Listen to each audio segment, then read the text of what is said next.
సలాము అలైకుం వరహమతుల్లాహి వబర్కాతుహు. ఇస్లాం సమాజంలో సున్నీ, షియా అన్న రెండు వర్గాలు మనకు కనిపిస్తున్నాయి. ఇవి ఏమిటి అని ప్రశ్నించినప్పుడు చాలా మందికి తెలియదు. అందరూ ఒకటేలే అని భావిస్తున్నారు. కాదండి, సున్నీ అన్న వాస్తవికత వేరు, షియా అన్న వాస్తవికత వేరు. సున్నీ ఇది ముహమ్మద్ సల్లల్లాహు అలీహి వసల్లం గారు ఏ ధర్మం అయితే ఖురాన్, హదీస్ అని మాకు నేర్పించారో దాన్ని అలాగే పాటించటము. ముహమ్మద్ సల్లల్లాహు అలీహి వసల్లం గారు మనకు ఖురాన్ చదివి వినిపించి మరి ఇలాగే మీరు పాటించండి అని నేర్పించారు. అల్లాహ్ సుబ్హానహు వ తఆలా ఖురాన్ గ్రంథంలో ఈ విధంగా తెలియచేస్తున్నాడు. ఫైన్ ఆమను బిమిస్లి మా ఆమంతుం బిహి ఫఖద్ ఇహ్తదౌ. మీరు గనక ప్రవక్త గారి అనుచరులు, ప్రవక్త గారి సహచరులు, సహాబాలలాగా విశ్వసించినట్లయితే మీరు రుజుమార్గం మీద ఉంటారు అని అల్లాహ్ సుబ్హానహు వ తఆలా మనకు తెలియచేశాడు.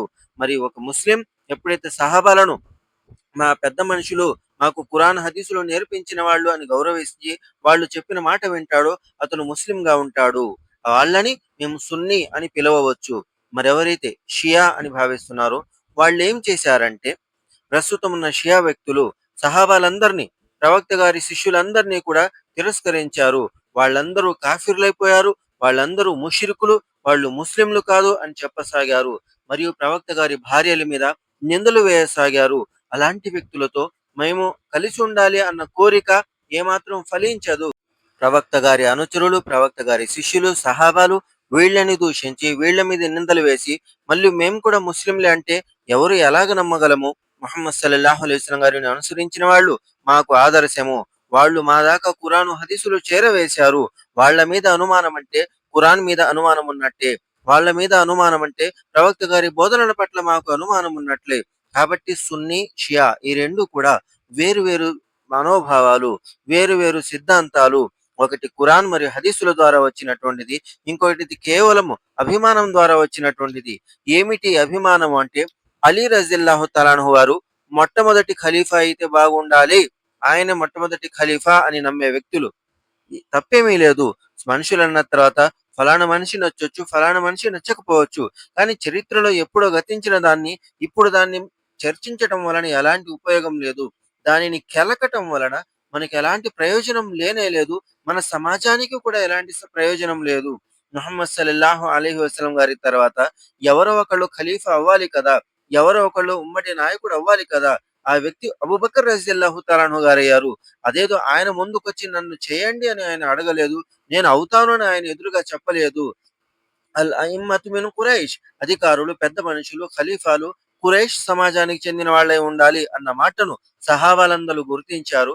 వాళ్ళందరూ గుర్తించి అబూబకర్ రజియల్లాహు తాలాన్హు గారి కంటే మాలో అతి గొప్ప మనిషి, పెద్ద మనిషి ఇంకెవరు లేరు అని వాళ్ళు గ్రహించగలిగారు. అప్పటిదాకా మదీనా వాసుల నుంచి ఖలీఫా అయితే బాగుండని మదీనా వ్యక్తులు, లేదు మక్కా వాసుల నుంచి ఖలీఫా అయితే బాగుండని మక్కా వ్యక్తులు రకరకాల భిన్నాభిప్రాయాల మీద ఉన్నారు. అటువంటి సందర్భంలో ప్రవక్త గారి మాట వచ్చినప్పుడు అందరూ నిశ్శబ్దంగా ఉన్నారు. అందరూ ఏకాభిప్రాయంతో అబూబకర్ రజియల్లాహు తాలా అన్హు మాలో అతి గొప్ప వ్యక్తి, ఆయన ఖిలాఫత్‌కి అర్హులు అని అన్నారు. ఆయన 2.5 సంవత్సరాలు పాలించిన తర్వాత ఆయన అల్లాహ్ దగ్గరికి చేరుకున్నారు. అబూబకర్ రజియల్లాహు తాలా అన్హు వారు ఉమర్ రజియల్లాహు తాలా అన్హు గారి పేరు చెప్పి మరి నా తర్వాత ఈయన్ని ఖలీఫాగా నియమించండి అని చెప్పి మరి మరణించారు. దాంతో సహాబాలందరూ వ్యతిరేకత లేకుండా, విమర్శించకుండా ఉమర్ రజియల్లాహు తాలా అన్హు గారిని తమ ఖలీఫాగా ఎంచుకున్నారు. అయితే అలీ రజియల్లాహు తాలాను గారు అబూబకర్ రజియల్లాహు తాలాను గారి ముందుకొచ్చి నన్ను ప్రవక్త గారు ఖలీఫా అవ్వమన్నారు అని గాని, నేను ఖిలాఫత్‌కి అర్హుణ్ణి అని గాని ఎప్పుడూ చెప్పలేదు. పోనీ సహాబాలలో ఏ ఒక్కరితోనూ చెప్పలేదు. పోనీ విడిగా ఎవరికన్నా చెప్పారంటే ఎవరికీ చెప్పలేదు. తర్వాత ఉమర్ రజియల్లాహు తాలాను వారు 10 సంవత్సరాలు సుదీర్ఘంగా ఖిలాఫత్ పరిపాలన పరిపాలించారు. కానీ ఈ 10 సంవత్సరాల్లో ఏనాడు అలీ రజియల్లాహు తాలాను గారు ముందుకొచ్చి ప్రవక్త గారు నన్ను ఖలీఫా అవ్వమన్నారు, నన్ను ఖిలాఫత్‌కి ఎంచుకున్నారు అని చెప్పనే చెప్పలేదు. మరి అటువంటిది మన సమాజంలో ముస్లింలు కాదు అలీ రజియల్లాహు తఆలా గారు హక్కుదారులు, కాదు అలీ రజియల్లాహు తఆలా గారు హక్కుదారులు అని వాదిస్తున్నారు. వాదించటంలో తప్పు లేదు. కానీ ఆధారం లేకుండా వాదించటము దేనికి ఉపయోగం ఉండదు. సమాజం విచ్ఛిన్నమవ్వటానికి కారణమవుతుంది. కాబట్టి చదువుకోవాలి. ముహమ్మద్ సల్లల్లాహు అలైహి వసల్లం గారు తన తర్వాత అబూబకర్ రజియల్లాహు తఆలా అన్హు గారు అన్నట్టుగా ఎన్నో సందర్భాలలో మాటి మాటికి గుర్తు చేస్తూ ఉన్నారు. ఒకసారి నమాజు సందర్భం వచ్చినప్పుడు అబూబకర్ రజియల్లాహు తఆలా గారు ముందుకెళ్లారు. మిగతా ఎవరినన్నా నియమించండి ప్రవక్త గారు. నా తండ్రి అబూబకర్ ఆ నమాజు చదివించటం కోసం నుంచున్నప్పుడు భయంతో కింద పడిపోతారు. నా తండ్రి మెత్తటి మనస్కులు. ఆయన స్థానంలో ఇంకొకరిని నియమించండి ప్రవక్త గారు అని ఆయిషా రజియల్లాహు తాలా అన్హా గారు అడిగినప్పుడు ముహమ్మద్ సల్లల్లాహు అలైహి వసల్లం గారు అన్నారు, లేదు, ఆయన మాత్రమే నించోవాలి. నా తర్వాత ఆయనే నమాజు చదివించాలి అని ప్రవక్త గారు తెలియచేశారు. ఇటువంటి సందర్భాలు చాలానే ఉన్నాయి. అలాగే ఒక స్త్రీ ముహమ్మద్ సల్లల్లాహు అలైహి వసల్లం గారి దగ్గరకొచ్చి, ప్రవక్త గారు, నాకు ఫలానా ఫలానా సమస్యలున్నాయి. వీటికి పరిష్కారం చెప్పండి అని అడుగుతుంది. ముహమ్మద్ సల్లల్లాహు అలైహి వసల్లం గారు అన్నారు, సరే అమ్మా, నీకు సమాధానం రేపు చెప్తాను అని ప్రవక్త గారు అంటారు. ప్రవక్త గారు, రేపు నేను వస్తాను సరే. నేను వచ్చినప్పుడు మీరు లేకపోతే నేను ఎవరిని అడగాలి అని ఆమె అడుగుతుంది. ముహమ్మద్ సల్లల్లాహు అలైహి వసల్లం గారు అన్నారు, నేను కనిపించకపోతే అబూబకర్ రజియల్లాహు తాలా అన్హు గారిని అడగమ్మా అని ముహమ్మద్ సల్లల్లాహు అలైహి వసల్లం గారు అన్నారు. ఇటువంటి సంఘటనలను దృష్టిలో పెట్టుకొని సహాబాలందరూ కూడాను అబూబకర్ రజియల్లాహు తాలా అన్హు గారిని తమ ఖలీఫాగా ఎన్నుకున్నారు.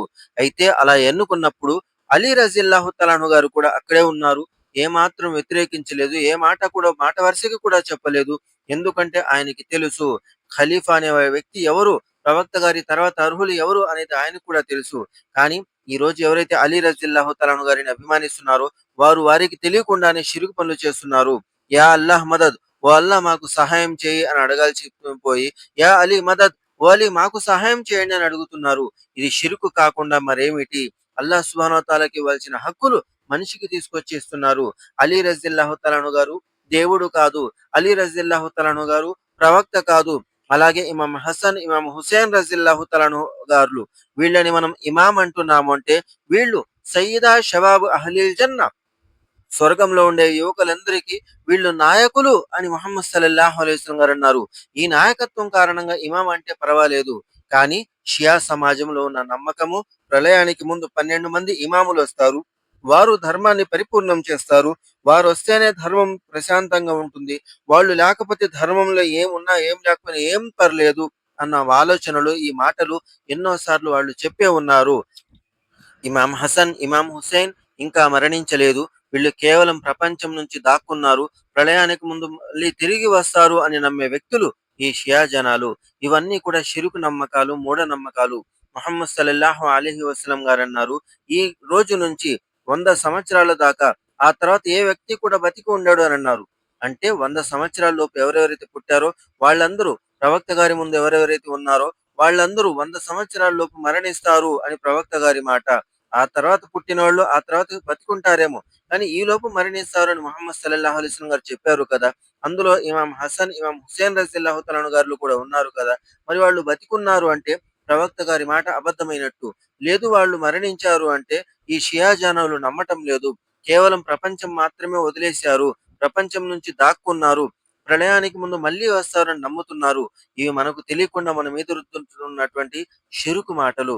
అలాగే వీళ్ళని ఇమాంలు అన్నది కేవలం వీళ్ళు స్వర్గంలో ఉండే యువకులకు అధిపతులు అన్న కారణంతోనే. అంతే తప్పించి వీళ్ళు మళ్ళీ తిరిగొస్తారు, మళ్ళీ పుట్టుకొస్తారు. ఈ షియా ప్రజలు 12 మంది ఇమాముల కోసం ఎదురు చూస్తున్నారు. ఇది ఖచ్చితంగా షిరుకు నమ్మకము, మూఢనమ్మకము. దీనికి ఇస్లాంకి ఎలాంటి సంబంధము లేనే లేదు. ఇమాం అన్న బిరుదు ఎవరికి పడితే వాళ్ళకి ఇచ్చేటువంటిది కాదు.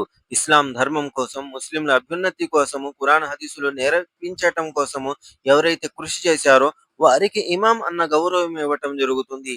ఇమాం అబూ హనీఫా రహ్మతుల్లాహి అలైహి అన్నాము అంటే ఇమాం అబూ హనీఫా రహ్మతుల్లాహి గారు ఖురాన్ హదీసులను అర్థం చేసుకునే పద్ధతి ఏమిటి, ఎక్కడి నుంచి ప్రారంభించాలి, ఎక్కడ ముగించాలి అనే సిద్ధాంతాలు నేర్పించారు.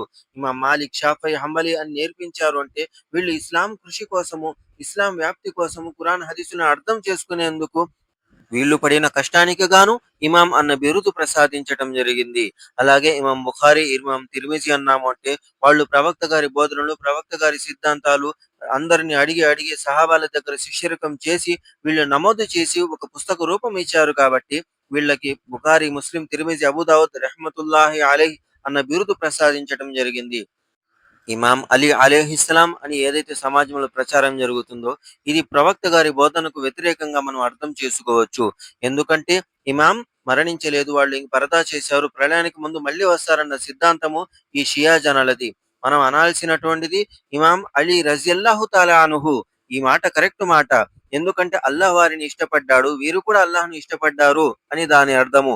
ఇది అల్లాహ్ ఇచ్చినటువంటి బిరుదు. అల్లాహ్ ఇచ్చిన బిరుదు ప్రతి సహాబీకి వర్తిస్తుంది. సహాబీ కాకుండా ప్రపంచంలో ఇంకా ఏ ఒక్కరికి కూడా వర్తించదు. అటువంటిది ఆ బిరుదు స్థానంలో వారి కోసం అలైహిస్సలాం అని దుఆ చేయటంలో ఎటువంటి న్యాయం లేదు. అల్లాహ్ సుబ్హానహు వ తఆలా కోరుకున్నటువంటిది వాళ్ళని ఇష్టపడటము.